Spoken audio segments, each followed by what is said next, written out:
Ladies and gentlemen, you are listening to the Dellasaurus Deep Dive discussion right here on MultimediaJay Radio Style for Sunday, February 23rd, 2020. And now, without further ado, Dellasaurus Deep Dive Discussion 2020 starts now.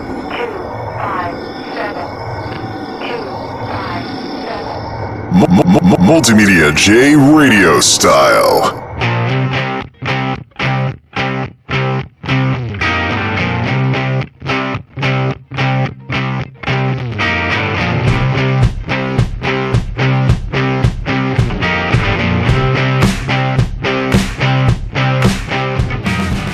So as you can guess, there's a lot of Dellasaurus stuff going on around Jay's Geek House right now. I'm basically jumping at the opportunity to satisfy some of my long-running curiosities about exactly how far the Dellasaurus thing can go in 2020. Because right now, it's hard to describe this as anything other than a perfect storm for consumers for getting into cheap PC gaming right now. Because basically, as companies have moved away from Windows 7 because Windows 7 went end of support, there's all these secondhand systems out there getting refurbished, and so there's a glut of all these Sandy Bridge, Ivy Bridge, and even some Haswell PCs making their way onto the refurbished market. And so if you know where to look and you catch a deal in the right spot, I'm actually wondering if with the issues that we're hearing about, consoles are going to have trouble keeping their prices down because of the hardware that's going into them next go-round with the Xbox and the PlayStation, I'm wondering if by maybe this time next year, we'll be looking at an environment where PC gaming is the budget gaming option, and consoles are actually more expensive because they're coming in at a higher level. That'll change in a couple of years, of course, as PC gaming hardware moves forward, while the consoles only move forward in large chunks. But PC gaming as the budget gaming option, that's going to take some getting used to. So let's talk about the whole Dellasaurus thing.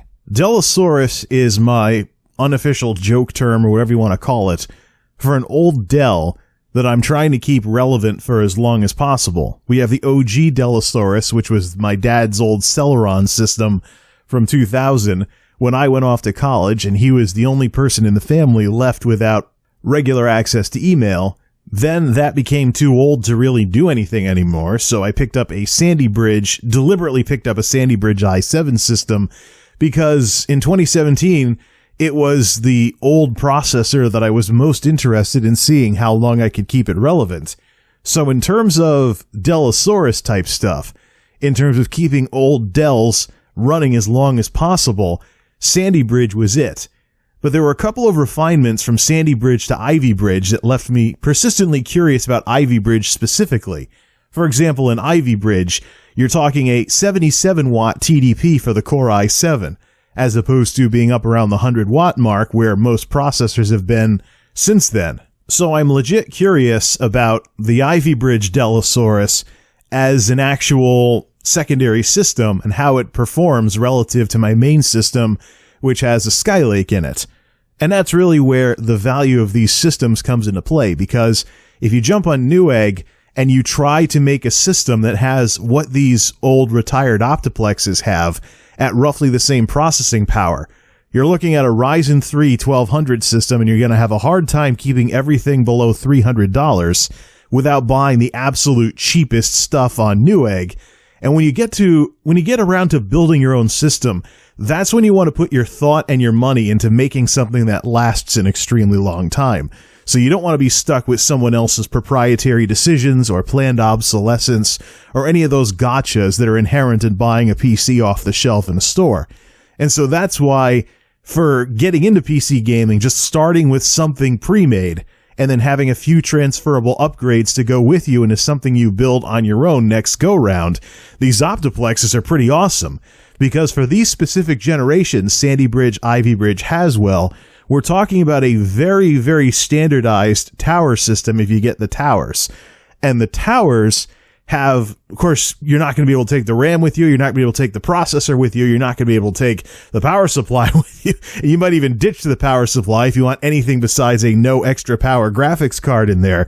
But in terms of the big stuff, in terms of your SSD, your SSDs, your game storage drive, whatever you want to put in this thing, that can go with you as a transferable upgrade when you build your system later on. But there are a couple of gotchas that are unique to the whole Dellasaurus thing, and that is, of course, the dead socket for the processor, the dead sockets for the RAM. You're using DDR3 instead of DDR4 with these systems. So you do have some gotchas in there, but the bang for buck upgrades, the ones that contribute the most to your gaming experience, like the GPU and how snappy your SSD is at running the system, or how much drive space you have, at least that's transferable when you take the step to your own custom built system away from these pre-mades. And I think if you're going to have a pre-made system, with how standardized these Optiplexes are, this is probably the best way to have a pre-made system, as opposed to the gotcha power supplies or the gotcha case designs or the gotcha motherboard designs that are inherent in OEM systems all over the place. So, like buying like a Compaq or something like that. Are those even still a thing? You know, some kind of like Best Buy special or whatever that's made for like mom and dad typing email or something, or doing the family budget or something, and trying to turn that into a gaming PC, you might be up against several more little gotchas, among them things like proprietary stuff, an underpowered power supply, or maybe even a system whose motherboard doesn't even have a graphics card slot because it is absolutely a throwaway machine. Don't forget soldered on components. Those can be lurking out there too. And of course, I was surprised the very first time I encountered an HP, I believe it was in a Staples store, that used laptop power blocks, even though it was a desktop computer. So, big blocky tower, similar to basically the bookshelf speaker-sized computers that are out there, but a laptop power block halfway to the wall. Yeah, go figure, right? Now, thanks to the glut of refurbished systems coming out from corporations, schools, etc. out there on the market, just an Optiplex alone, with the i5s and i7s that are floating around out there, you're looking at 100-something for the tower versus 300-something for the tower if it comes with just about everything you need and you only have to go find a graphics card. That's something I need to clarify. I don't include the graphics card in something like this. When I say you have a Dellasaurus starter kit, then that's basically what I'm talking about. You have everything you need for a gaming PC, you just have to go get the graphics card. Graphics cards usually get their own separate kind of search, so to speak, because you ask yourself, do you want 1080-30? Do you want 1080-60? Do you want to try and do 1440 or 4K? You know, how much money do you have? Graphics cards are kind of their own, in their own little world versus the entire rest of the system. Although there are repercussions out there for, you know, if you want to have something that requires extra power, now you're getting a new power supply and stuff like that. But in terms of what do you want to have to start with these systems, you know that you're getting a deal because you have a system with still a decent amount of punch, even by today's standards. You're getting something like that to start with, and then whatever really nice parts you put in this thing can go with you off to your next system or when you decide to build your own or something like that. So graphics cards is really something that you can devote all your attention to, and then everything else, you don't have to go slapping everything together when you get one of these Optiplexes. But that's the price range we're looking at here, between 100 and 300. I'm closer to the 300 side of things because I deliberately went looking for an i7 because I'm convinced that the threading element of HyperThreading and having the extra threads available, even if it is still a quad core, is going to come in handy as more games are coded for Ryzens or processors that start to blur the lines between a desktop processor and a server workstation processor where there are more cores or threads available. So, I mean, what we have right now, Threadripper's a big thing, and some of this other stuff out there's a big thing, but I imagine regular processors, so to speak, are going to move in that direction because of architectural improvements and things like that. So yes, Intel dominated with quad-core for years. That's one of the reasons why Dellasaurus is even a thing nowadays, and why that's even viable nowadays. But I imagine as things move forward and Ryzen makes more of a dent in the PC gaming world, we're going to start seeing more games that are programmed specifically to take advantage of whatever processing power is available to drive the graphics card. There's not going to be any 1-core, 2-core, 4-core games or anything. It's however many you have, it scales up to send more data until the graphics card is bottlenecked. If it hasn't shown up already, I'm just waiting for this to start showing up in more AAA titles and maybe even some indie games as well. But that's something to think about. You can spend 100-something for an incredible i5 Dell, so to speak, the i5 2400 systems that are floating around the 100-something mark, but you may be looking at maybe trying to upgrade that i5 system or even i3 system if that's what you start with, to an i7 system to maximize the number of threads and processing power in a multi-threaded environment. It's interesting because, when I built Monolith back in the mid-2010s, some people thought I was nuts for putting an i7 in a gaming system. Oh, you only need i7 for things like video editing or any of that big stuff. Gaming will be just fine with an i5. Yeah, well, that philosophy is now going to start costing folks, who adhered to it as Ryzen continues to make a dent and stuff like that. Quad core was cool for a time, but it's eventually going to become the case, and I'll bet any money that these quad core systems will become super dirt cheap, because as the world moves beyond 4 cores, HyperThreading will have at least some kind of advantage over the straight 4-core setups that Core i5s had for years. And of course, the fake quad cores that many of the i3s were for the longest time. Another thing to consider when talking about this Core i5 stuff is, remember how we used to game just a couple of years ago, where you basically fired up the game. Maybe there were some early adopters doing Twitch streaming or something like that, or they had a separate streaming PC just for handling the streaming operations. But that's sort of going away as more and more cores and more multi-threaded type stuff becomes available, at least until the code in the games catches up with single PCs that can game and stream at the same time. But if you look at what's considered normal to have running while you're gaming these days, the background processes are way more of a thing than they used to be. You'll be playing your game, yes, but you'll have Skype going in the background, you'll have Steam going in the background, you'll have Discord going in the background, you'll have your Twitch app going, or maybe you're like me. You have a system that can handle the game and something else, so you play the game in a window and watch someone's YouTube videos off to the side or watch someone's Twitch stream off to the side, all on the same monitor, if you have a big enough screen.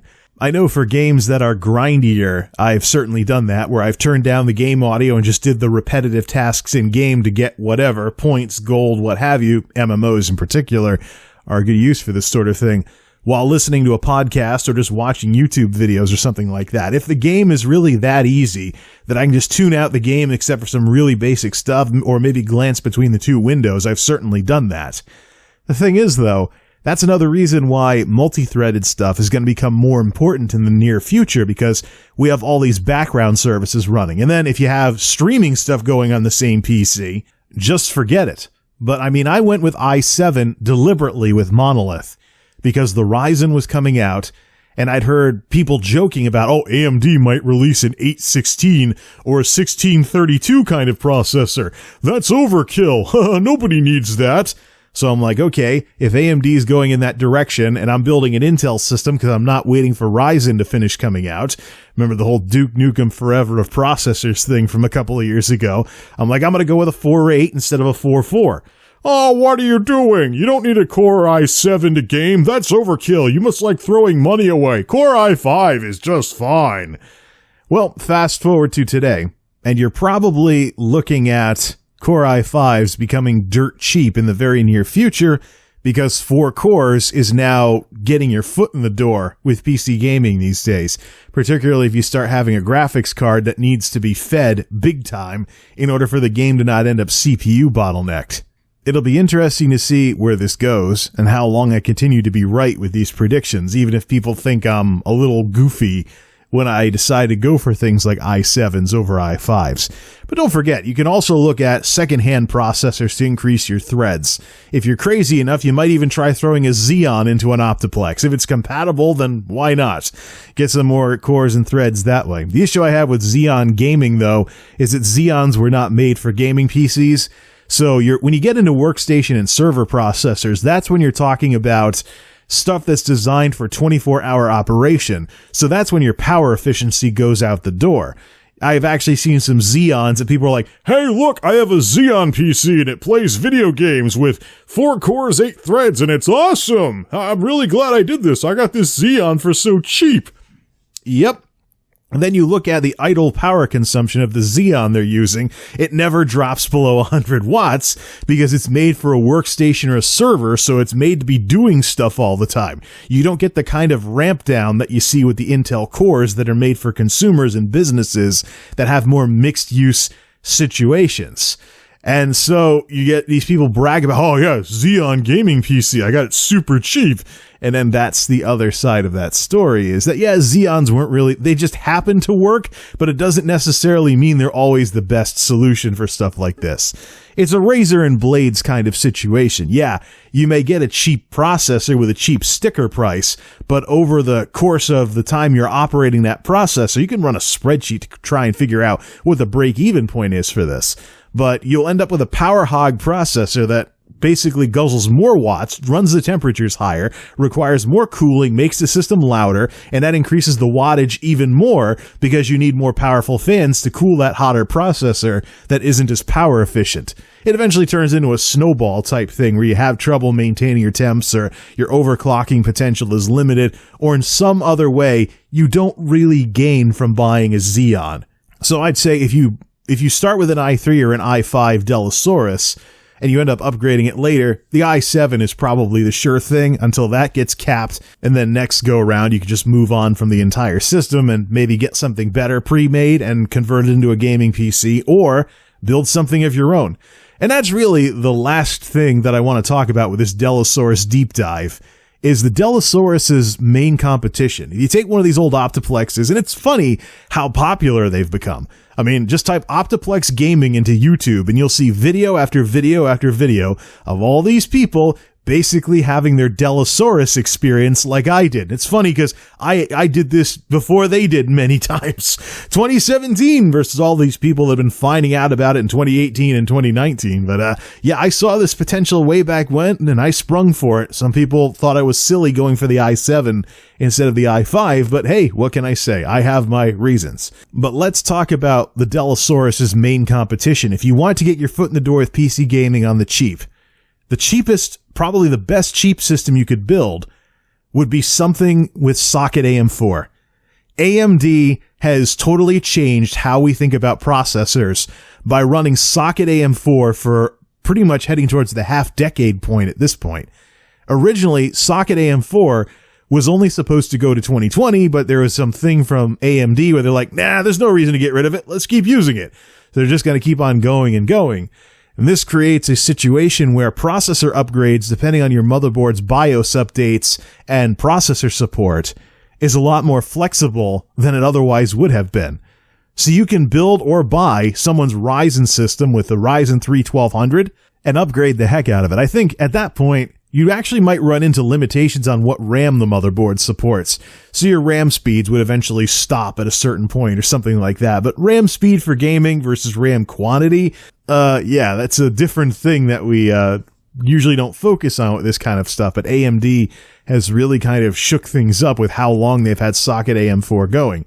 So in terms of getting your foot in the door, you could actually build a system with similar CPU performance with a Ryzen 3 1200 and then upgrade your way up to one of the fancier Ryzens from there. And you wouldn't have an extra computer that you had to figure out what to do with later on. So that's really the kind of make or buy decision type thing that you have to make as to how you want to get your foot in the door with PC gaming. Because I actually jumped on Newegg and I tried building a Ryzen 3 1200 system, but I had a hard time not using like unregistered Windows 10 or something and staying around the $300 mark. I basically had to cut corners. Just as some examples of where you don't want to cut corners, besides the power supply, of course, the bread and butter of how stable your system is and whether or not your power supply might go out with a bang and take some components with it. So, besides the power supply, cases are great for reusing over and over again. You get one, it's expensive, but it lasts for an extremely long time. I originally used Tuxedo's case, for example, with my Core 2 Duo system back in the late 2000s. It then went to 1090T, when I went to AMD in 2010. Now it's got the FX series in there, and if I really wanted to, if the case wasn't so darn obsolete, I could have put Monolith in there and not even bought a Fractal case in 2016 if I really wanted to do that. But I liked the Define R5. And the Define R5 has 140mm fans standard and all kinds of nice things, like the dust filter pulls out of the front instead of the back, so you don't have to pull the computer out in order to clean out the dust filter. Just pull the filter out, go wash it off, and then go put it back in. There's another one that comes out of the front when you open the door on the front of the case, so you don't have to remove the computer to clean the dust filters. Really, really nice, convenient stuff there. And so, as much as I really like the Define 7 XL that's recently been announced by Fractal, the Define R5 is pretty awesome. I'm going to have a really hard time retiring that case. So for the time being, because the Define 7 XL is supposed to be a $200 case because it's full-size ATX, I think I'm going to pass on that for now until I can come up with some compelling reason to upgrade the case to that sort of thing. And even then, I would upgrade to that Define 7 XL, and that would be my case for my main system for years and years and years. Just like Tuxedo's Chenming case was for years and years and years. And so this is why, even from a practicality standpoint, without talking about things like LED lighting inside the case or whether it has a window or whatever, or whether it's even water-cooled for that matter, just from a practicality standpoint with a basic black box gaming PC that runs on air, as in air cooling, okay, that bad joke went nowhere, you still want to get what you want. Put your thought and design into whatever it is that you build. You don't want to cut corners because cutting corners basically means you're not getting as much value out of the purchase as you otherwise would. And PC gaming, of course, is known for being very expensive compared to console gaming, and this is how it happens because you pay a lot up front for premium things that you want to use within multiple systems, and then you don't have to replace them for a long time. And if you're not someone like me who keeps a backup computer around or eventually winds up with a parts collection because you use parts for so long that they're barely worth eBaying when everything's over, you could probably recoup some of the costs from some of these big purchases by selling your old stuff. And so that's really where this Dellasaurus thing with all these old standardized Optiplexes really comes into play and where it really shines, because it gets your foot in the door with PC gaming. It gives you something where you can upgrade certain components and have them be transferable upgrades, like the video card and the power supply and the SSDs. Forgot to mention the power supply earlier, so we're going to mention it now. And then you'll be PC gaming, and the Dellasaurus experiments that I do on this channel will show how far these various Dellasauruses can go in terms of getting your foot in the door with PC gaming. But the point is, you'll have your foot in the door, you'll only have to really go shopping for some killer upgrades like what the graphics is going to be, and a power supply to go along with whatever graphics card you want to put in these things. But ultimately, you can take your time and really plan things out and save up the money and get what you want instead of what you can afford. And that's going to lead to a system that's even more properly future-proofed, that will last for years and years and years, and put the console gamers to shame because they're bragging right now about upgradable consoles. Yeah, well, upgradable consoles is like buying a new moderate gaming PC every few years. If you can make well-designed gaming PCs last longer between major upgrades and not have to pay for it online and not have to and get, Steam sale games on sale a lot of the time and not have to spend the full $60 for a lot of the games that you check out, and not have to have all these bookcases full of CDs all over the place from all the games you've had. You're running out of space or something. You just have drives instead of bookshelves full of game cases. Of course, physical copies of games are pretty fun. They're simple and they work. I like it. But in terms of a large collection where if you get curious, you just check out a game, and if you don't like it, you just disable it from your Steam library. That's the kind of stuff that PC gaming offers. And the ability to not spend an arm and a leg, get something where even if you have limited computer building experience, you can just plug in a power supply and a graphics card and go to town, and then make your plans for your big system that's going to have all your heart and soul and mind and ingenuity thrown into it. That's really where this whole Dellasaurus thing really, really shines. And the sheer number of Optiplex gaming YouTube videos that are out there these days really lends credibility to this idea. And considering all of these schools and all of these companies recently had to buy new stuff if they didn't want to upgrade what they had to get away from Windows 7 and move to Windows 10, and all the old stuff is now all over the refurb market, prices are pretty good. I'd say now is probably the best time ever in all the time that I've been building PCs. Now is the best time to get into PC gaming while there's all these systems around, and the systems around aren't all that bad to begin with. Sandy Bridge, Ivy Bridge, Haswell. I mean, it's the day and age of Coffee Lake, so even Skylake, which I have in my main system, is a little bit long in the tooth these days, but all of these Sandy Bridge, Ivy Bridge, Haswell systems that are out there, they still can have some punch to them. If you play games in 1080p, you're not playing around with higher resolutions or anything, and most importantly, you're using these things as a launch pad to some really killer system that you want to build later on. Same thing too with, oh yeah, don't put a really awesome GPU inside an Optiplex. No, do it! Because you're going to take it with you when you can finally have something besides an Optiplex as your main system. So that's really the fun part of all of this. I'm actually curious if somebody out there who does YouTube videos will eventually do some kind of vlog series where they start out with an Optiplex and then they don't have space for the graphics card, so they take all the Optiplex stuff out of that case and put it in their own custom case, and they eventually get what they want by saving up and buying upgrades instead of having to buy whole new systems and stuff like that. That's what PC gaming is supposed to be all about. Now, there are people out there in California and whatnot that have the money coming in to just treat processors and graphics cards like they're disposable, and hey, they can have fun. It's their wonderful standard of living out there. But for the rest of us, the idea of upgrading instead of having to buy whole new systems over and over again can have some appeal if you play your cards right and you know what you're doing with the hardware and what settings you set your games to. Unfortunately, this probably means that the term console killer is gonna die by the wayside like I thought it would, because these refurb systems basically are console killers. And in a sense, they require less effort than a console killer to get the same result. No. Plan for your big systems. Don't deliberately build a console killer. Just put a graphics card and a power supply in a refurb and make plans for your really awesome system that you're now not really under the gun to save up for because you have something you can play games on in the interim, and put some overkill upgrades in there in the interim until you can finally take them with you to the system that is totally your idea and design from start to finish. That's the beauty of PC gaming. That's the beauty of getting your foot in the door with a Dellasaurus.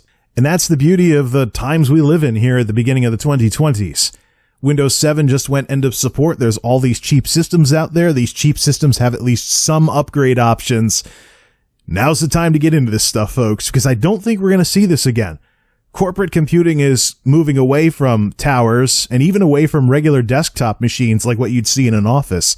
There are these little appliance type things, and corporate IT has their reasons for treating computers like appliances, basically the total opposite of what PC gamers do with upgrades and constantly modifying and tuning stuff. But I think what we have with the Dell Optiplexes, the two-tone ones, before things changed when the Lake processors started up with Skylake, I think what we have right now is something really unique, and that the PC gaming world may never see again at this price point or with this popular of equipment going all around the refurb circuit. So for anybody that's curious about the whole Dellasaurus thing and getting into this yourself, I hope this has piqued your interest. Now, happy hunting as you search Newegg, Amazon Renewed, wherever you want to search to find your Dellasaurus, and plan your upgrade path from there forward. Thanks for listening, everybody. This is MultimediaJay Radio Style. Don't touch that dial.